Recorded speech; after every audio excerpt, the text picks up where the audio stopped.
하나님이 주시는 말씀은 누가복음 13장 22절에서부터 35절 말씀입니다. 신약 118쪽에 있습니다. 13장 22절에서부터 35절 말씀입니다. 신약 118쪽에 있습니다. 한 절 한 절 구독하시겠습니다. 예수께서 각 성, 각 마을로 나뉘사 가르치시며 예루살렘으로 여행하시더니 어떤 사람이 여자에게 주여 구원을 받는 자가 저리니라 그에게 이르시되 두 문으로 들어가기를 힘쓰라.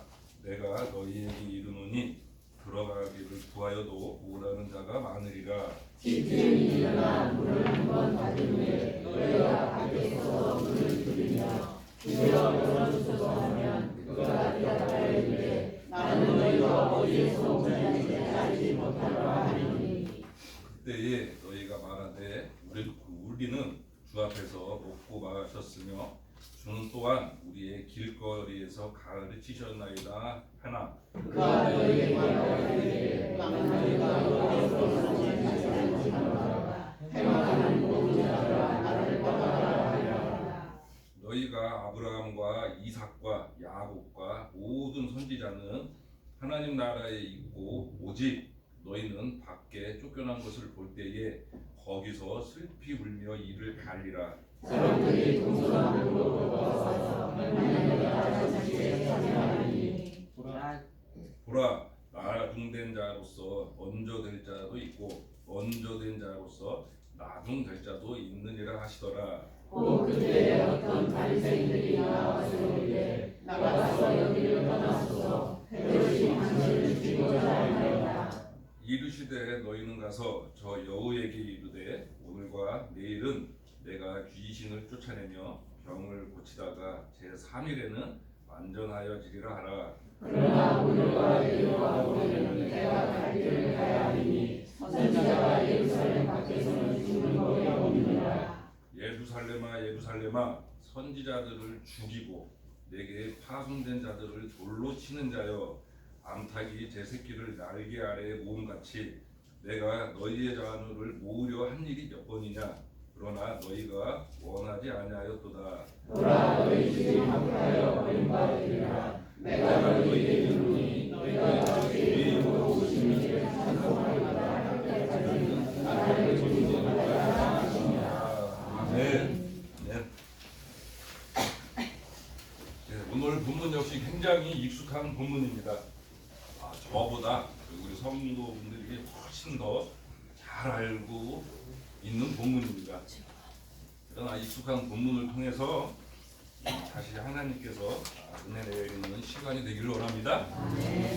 네, 본문 22절을 다시 보겠습니다. 22절을 다시 보면 예수께서 각 성, 각 마을로 다니사 가르치시며 예루살렘으로 여행하시더니 라는 본문입니다.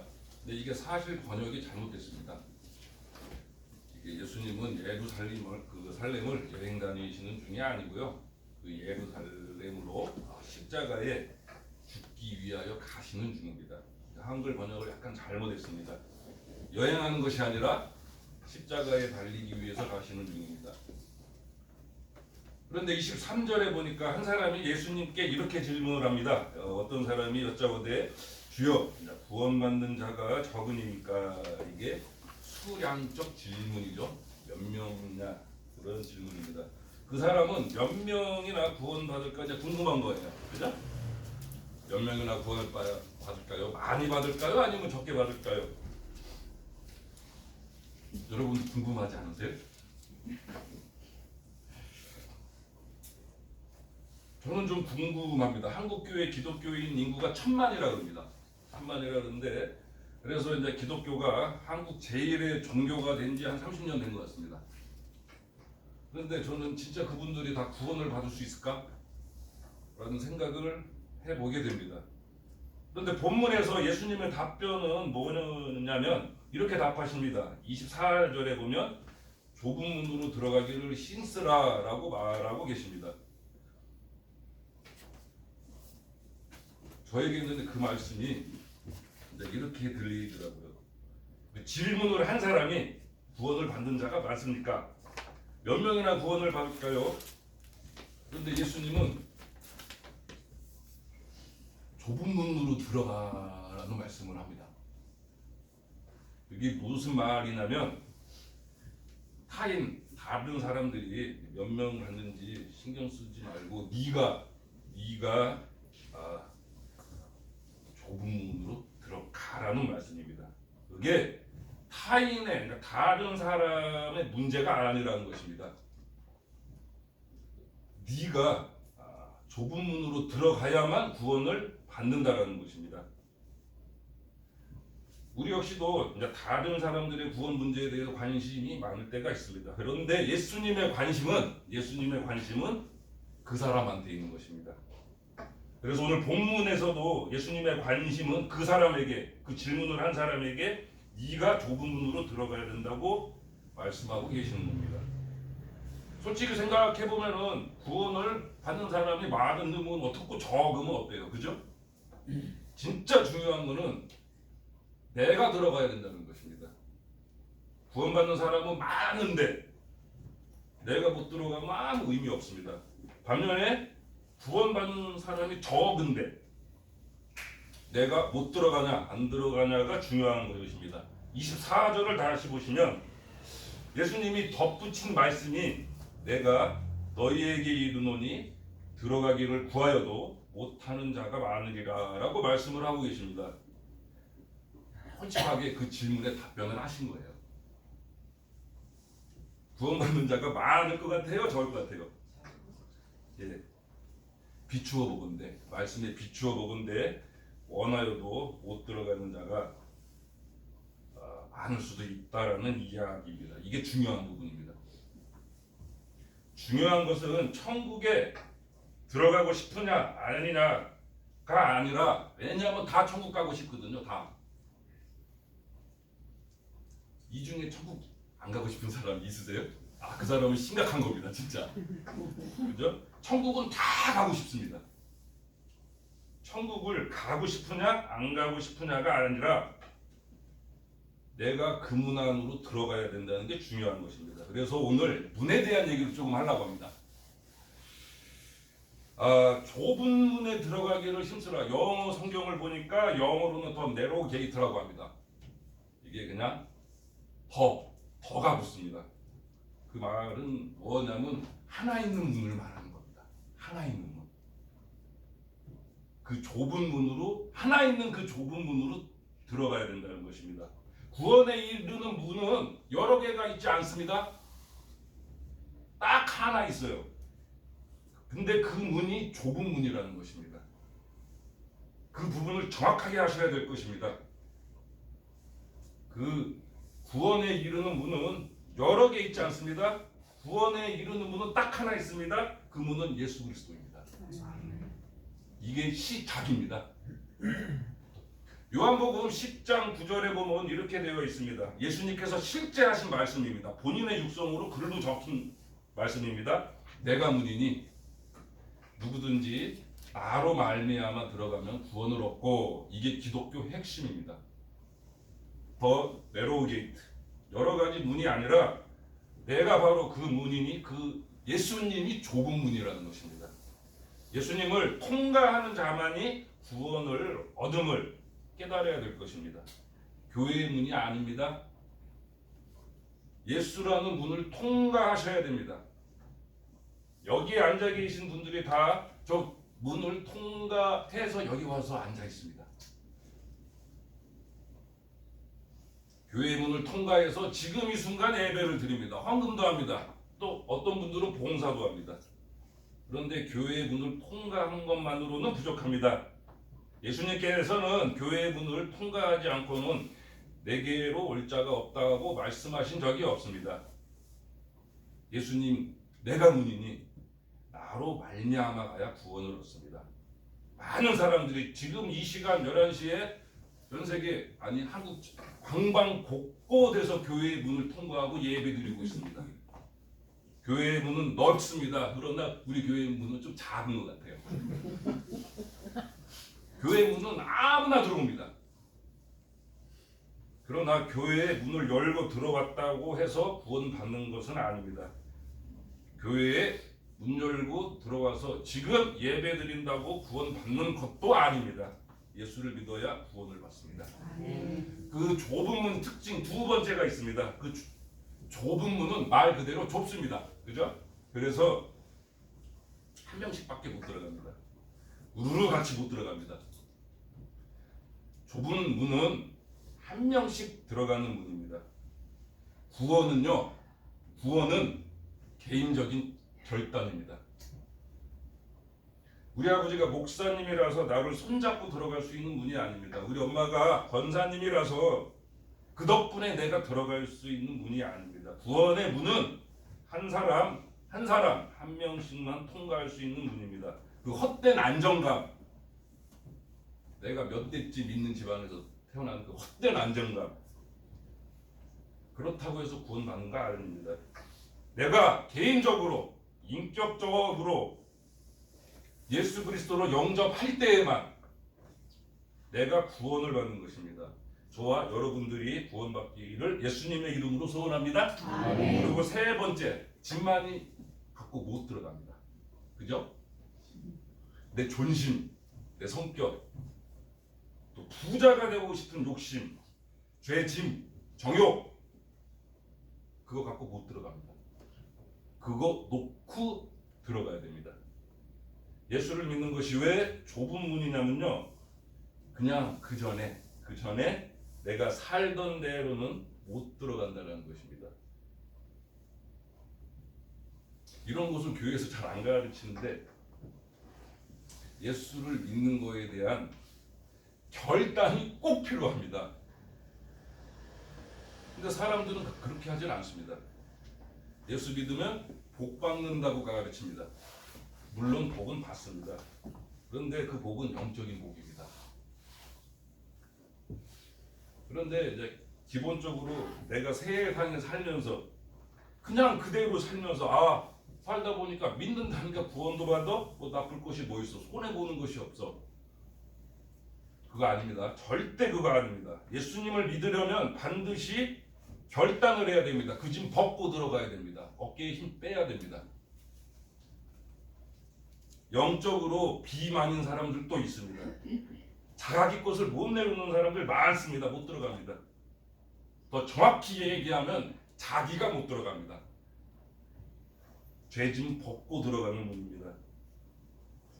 쉬운 언어로 옛 생명이 아닌 예수님이 주시는 생명으로 들어갈 수 있는 문입니다. 그리고 그 특징 네 번째, 제가 볼 때에는 그 좁은 문에 들어가기 쉬운 사람들이 있습니다. 누굴까요? 예수께서 한 어린아이를 불러 저희 가운데 세우고 가라사대 진실로 너희에게 이르노니 너희가 돌이켜 어린아이들과 같지 아니하면 결단코 천국에 들어가지 못하리라. 아멘입니다. 이 말씀은 괜히 하신 말씀이 아닙니다. 좁은 문이니까 어린아이가 되어야 쉽게 통과하는 길입니다. 성경 한번 보시겠습니다. 누가복음 18장에 어린아이 이야기를 또 예수님이 또 하고 계십니다. 18장 15, 16절입니다. 18장 15, 16절입니다. 다 같이 합독하시겠습니다. 예수께서 앉아주시는 바라고 자기 어린아이를 데리고 오매 제자들이 보고 꾸짖거늘 예수께서 그 어린아이를 불러 가까이 하시고 이르시되 어린아이들이 내게 오는 것을 용납하고 금하지 말라. 하나님의 나라가 이런 자의 것이니라. 아멘. 근데 어린 자의 특징이 뭐냐면, 내가 진실로 너희에게 이르노니 누구든지 하나님의 나라를 어린아이와 같이 받아들이지 않는 자는 결단코 거기 들어가지 못하리라. 그 말씀은 어린아이와 같이 천국을 받아들여야 된다는 것입니다. 그렇게 받아들이는 자만이 천국에 들어가는 것입니다. 그 어려운 말씀이 아닙니다. 우리도 생각해 보면 어린아이와 같은 믿음의 시절이 분명히 있었습니다. 믿음이 있어야지 들어갈 수 있습니다. 그때의 순수하고 뜨거운 심령으로 하나님의 은혜에 감격하며 감동하고 감사함으로 신앙생활을 했을 때로 돌이켜 돌아가야 쉽게 그 좁은 문을 들어갈 수가 있습니다. 다시 본문으로 돌아가서 근데 이 문이 무서운 것이 뭐냐면 25절에 보면 닫힐 때가 온답니다. 성경이 말하는 그대로 25절에 보시면 집주인이 일어나 문을 한 번 닫은 후에 너희가 밖에 서서 문을 두드리며 주여 열어주소서 하면 그가 대답하여 이르되 나는 너희가 어디에서 온 자인지 알지 못하노라 하리니. 아멘입니다. 이 좁은 문에 대해서 우리가 반드시 알아야 될 게 있는데요. 지금은 열려 있어요. 지금 누구든지 예수님을 믿으면 구원을 받습니다. 그런데 닫힐 때가 와요. 이거는 제가 한 말이 아니고 예수님께서 하신 말씀입니다. 저는 그 부분에서 조금 나이스하고 친절하게 말하고 싶은데 예수님께서는 그렇게 말씀하지 않으셨습니다. 문이 닫힐 거라고 분명하게 말하고 있습니다. 한번 그 문이 닫히면 문 열어달라고 아무리 두드려도 안 열어주실 거랍니다. 심지어 28절에 보면 밖에 쫓겨나서 슬피 울면서 이를 갈 거라고 합니다. 예수님께서 하신 말씀입니다. 진실을 말씀드려야 될 것 같습니다. 하나님의 나라에 못 들어가면 결과는 참혹할 것입니다. 그 결과가 얼마나 참혹할 것인지는 반드시 아셔야 될 것입니다. 그때 가서 후회해도 아무 소용없습니다. 예수님의 문이 열려 있을 때 구원받으시기를 바라겠습니다. 아멘. 26절에 계속해서 말씀하고 계십니다. 그때에 너희가 말하되 우리는 주 앞에서 먹고 마셨으며 주는 또한 우리의 길거리에서 가르치셨나이다 합니다. 매 주일에 많은 사람들이 교회에 모여서 교제도 하면서 밥도 먹고 설교도 듣고 가르침도 받습니다. 그래도 안 믿으면 소용없습니다. 주일날에 교회 오는 것이 중요한 것이 아니라 예수님이 나의 구원자이심을 믿어야지만 구원받는 것입니다. 오늘 말씀 그대로 나오고 있습니다. 죄의 짐을 내려놓고 회개하고 주님이 나의 구원자이십니다 라는 고백과 행동의 결단이 없으면 구약의 표현대로 어떤 게 있죠? 마당만 밟고 가는 것입니다. 기억하셔야 됩니다. 교회는 종교생활하는 곳이 아닙니다. 교회는 예수 믿고 구원받는 곳입니다. 아멘. 28절 후반부에 보면 슬피 울며 이를 간답니다. 그죠? 근데 더 슬픈 게 뭔지 알고 계세요? 더 슬픈 게 너희가 아브라함과 이삭과 야곱과 모든 선지자는 하나님의 나라에 있고 오직 너희는 쫓겨난 너희는 밖에서 그 쫓겨난 너희는 그것을 볼 거랍니다. 제가 조금 더 실감나게 설명하면 내가 만약에 구원의 문에 못 들어가면 나는 밖에서 슬피 울며 이를 갈면서 나와 함께 했던 신앙생활을 했던 사람 중에 진짜로 예수 믿고 구원받은 사람들이 천국에 들어가서 잔치하는 모습을 밖에서 보면서 나는 탄식할 거랍니다. 여기서 아브라함과 이삭과 야곱이 중요한 게 아니고 나의 옆에서 같이 신앙생활을 했던 진실로 예수를 믿은 그러한 어린아이와 같이 주님을 받아들인 내 옆에 믿음의 사람들이 그곳에 들어가서 잔치하는 모습을 나는 바깥에서 슬피 울며 볼 거랍니다. 이거 무서운 말씀입니다. 예수 믿으셔야 됩니다. 결단하여 성령님의 도우심으로 예수의 생명으로 구원을 이루면서 사셔야 됩니다.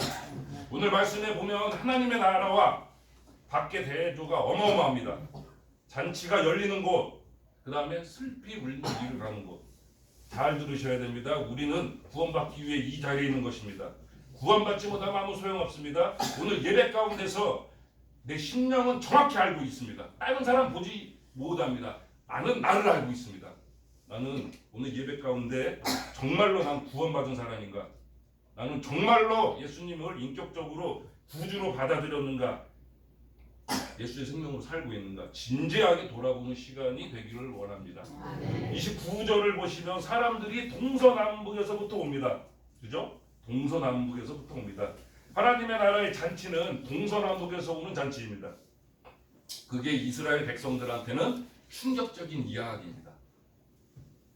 이스라엘 백성들은 자기들만이 선민이고 자기들만이 구원을 받는다고 생각한 민족입니다. 우리 같은 이방 민족에게는 그 소식이 복된 소식인 것입니다.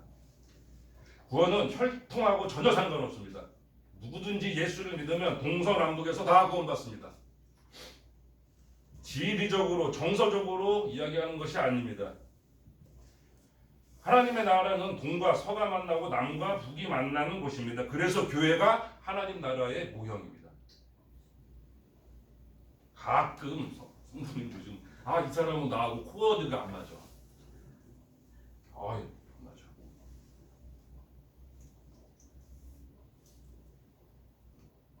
그건 하나님의 나라를 몰라서 하는 얘기입니다. 하나님의 나라는 동과 서가 만나는 곳이고 하나님의 나라는 남과 북이 만나는 곳입니다. 그래서 교회가 하나님 나라의 모형인 것입니다. 근데 이 나라는 30절에 보시면 나중된 자로서 먼저 될 자도 있고 먼저 된 자로서 나중될 자도 있는 아주 재미있는 나라입니다. 모태신앙이냐라고 해서 끝까지 가는 것이 아니고 나중에 믿었다고 해서 아무것도 모르는 것도 아니고 먼저 된 자가 나중 될 수도 있고 나중 된 자가 먼저 될 수 있는 나라입니다. 이 나라에 들어가려고 주님은 많은 선지자들을 보냈습니다. 34절에 보시면 예루살렘아 선지자를 죽이고 내게 파송된 자를 돌로 치는 자여 암탉이 제 새끼를 날개 아래에 모음같이 내가 너희의 자녀를 모으려 한 일이 몇 번이냐 그러나 너희가 원하지 아니하였도다 라고 말씀하십니다. 하나님이 많은 선지자들 주의 종들을 보내셨습니다. 누구에게? 나에게.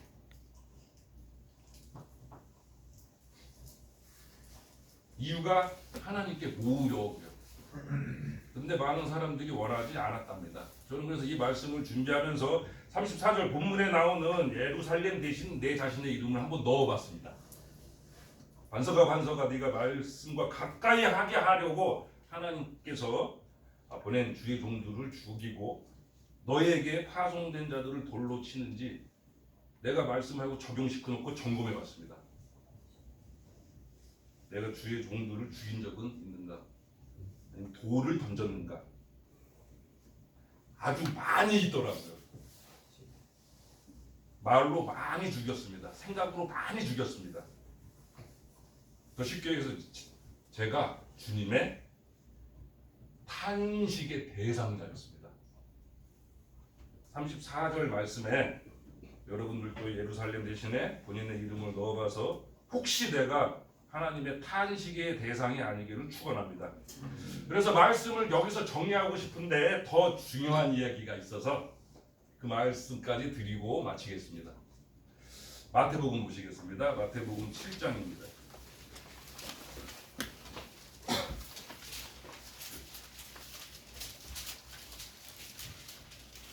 마태복음 7장 보시겠습니다. 마태복음 7장 13절에서 14절 말씀입니다. 진짜 심각한 문제는 따로 있습니다. 제가 읽겠습니다. 좁은 문으로 들어가라. 이게 누가복음 말씀하고 똑같죠, 그죠? 멸망으로 인도하는 문은 크고 그리고 그 다음에 마태복음에서는 한 가지가 더 덧붙여졌습니다. 그 길이 넓어 그리로 들어가는 자가 많고 생명으로 인도하는 문은 좁고 길이 협착하여 찾는 자가 적음이라 이렇게 말씀하고 계십니다. 문제가 하나 있습니다. 그죠? 좁은 문, 넓은 문만 있으면 참 좋을 것 같습니다. 그냥 눈 한번 딱 감고 통과하기만 하면 돼요. 그죠? 쉽게 생각해서. 그런데 문제가 있는데 좁은 길도 있답니다. 그게 문제입니다. 만약에 좁은 문만 있는 것이라면 우리의 신앙생활은 어쩌면 그렇게 어렵지 않을 수도 있습니다. 그냥 눈 한번 감고 조금만 힘써서 통과하면 될 것 같습니다. 근데 예수님은 마태복음에서 누가복음에서 하지 않는 다른 이야기를 해주십니다. 왜 그럴까요?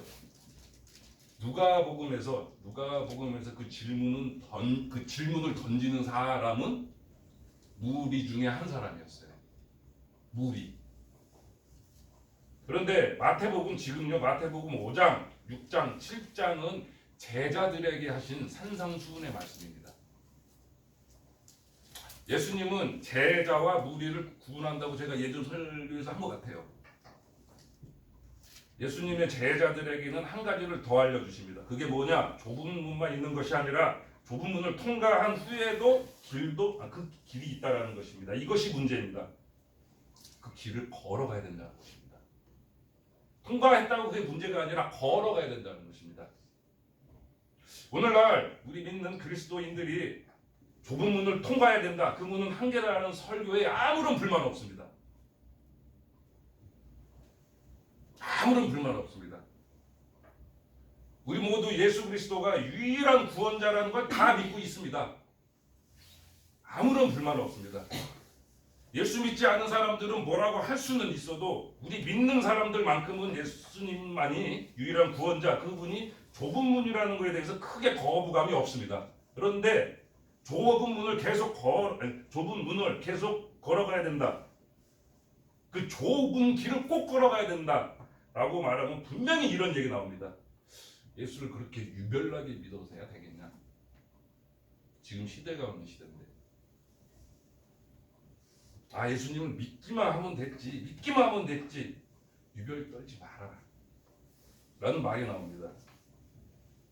그 말은 좁은 문 통과하는 데는 별로 불만이 없는데 좁은 길 걷는 거는 되게 싫어하는 것입니다. 불편한 진실일 것입니다. 더 얘기하면 좁은 문을 통과하지만 넓은 길을 그냥 계속 걷고 싶어 합니다. 자기 자신을 점검해 보시기 바랍니다. 그리고 막판에 좁은 길로 빠지고 싶어 한다는 것입니다. 예수를 일단은 믿고 잠깐 한눈 팔 수 있어. 함께 넓은 길을 걸었다가 막판에 좁은 길로 살짝 가면 되라고 생각하고 행동하는 사람이 의외로 많이 있습니다. 주위 사람 생각해 보시면 나올 것입니다. 성경에 따르면 좁은 길과 넓은 길은 분명히 길도 다르고 그 길이 만날 수가 없습니다. 근데 사람들은 좁은 길하고 넓은 길이 서로 만날 수도 있다고 생각을 한 것 같습니다. 혹시 내가 그러한 생각을 하고 있지 않나 점검해 보시기 바랍니다. 그것은 절대 성경적이지 않습니다. 성경은 우리가 통과하는 문만 좁은 문이 있고 넓은 문이 있는 것이 아니라 좁은 문을 통과한 뒤에도 좁은 길을 걸어가야 된다고, 그 길이 생명의 길이라고 분명히 말하고 있습니다. 정확히 말하면 우리 믿는 사람들의 문제가 좁은 문에 있지 않습니다. 그거는 불신자들에 대한 얘기입니다.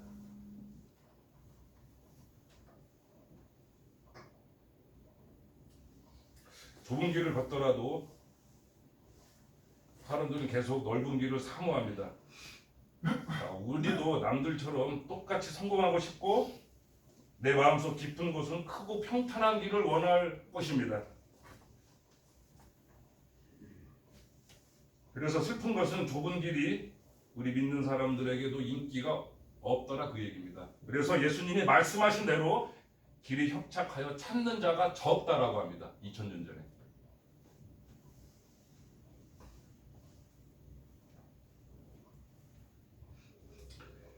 우리가 진짜 예수를 믿었다면, 좁은 문을 통과했다면 좁은 길을 걸어가기를 힘쓰셔야 될 것입니다. 그래서 예수님이 나보고 주여 주여, 나더러 주여 주여 하는 자마다 다 천국에 들어가는 것이 아니라 있습니다. 왜 예수님이 오직 아버지의 뜻대로 행하는 자라야 그곳에 들어갈 수 있다는 말이 왜 나왔을까요? 그것은 좁은 길을 걸어가라는 그 말씀입니다.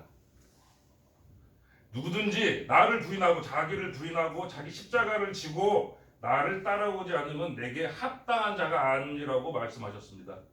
예수님께서 직접 하신 말씀입니다. 좁은 길 우리가 걸어가기를 원합니다. 힘쓰셔야 됩니다. 고통스러울 수 있습니다. 예수 믿는 길이 영적인 복이 있지만 또 예수님이 주신 놀라운 평안과 안식이 있지만 좁은 길입니다. 예수를 진짜로 믿으면 좁은 길일 수밖에 없습니다.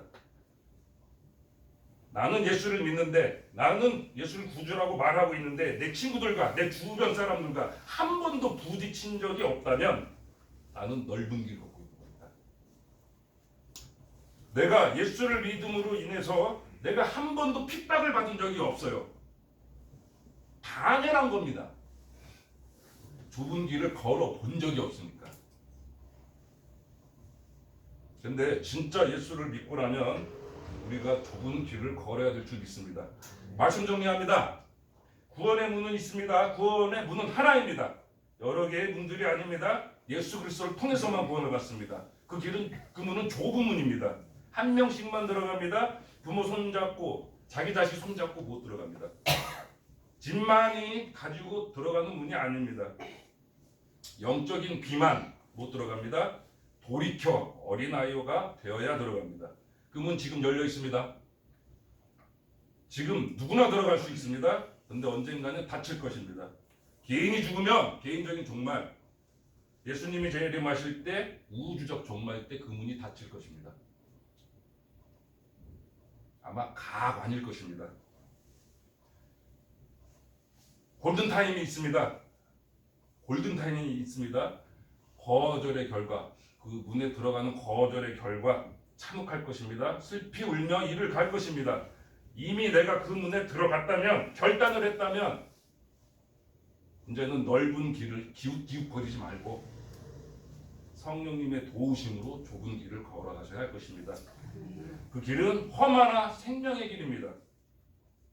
그 걸어가는 길이 힘들고 외로우면 우리 안에 계신 말할 수 없는 탄식으로 우리를 위해 간구하시는, 도우시는 성령님의 도우심을 간절히 구하셔야 됩니다. 그 좁은 문을 통과하시고 좁은 길을 걸어가셔서 저와 여러분이 온전한 구원, 그 구원 받는 은혜가 있기를 예수님의 이름으로 축원합니다. 찬송하시겠습니다.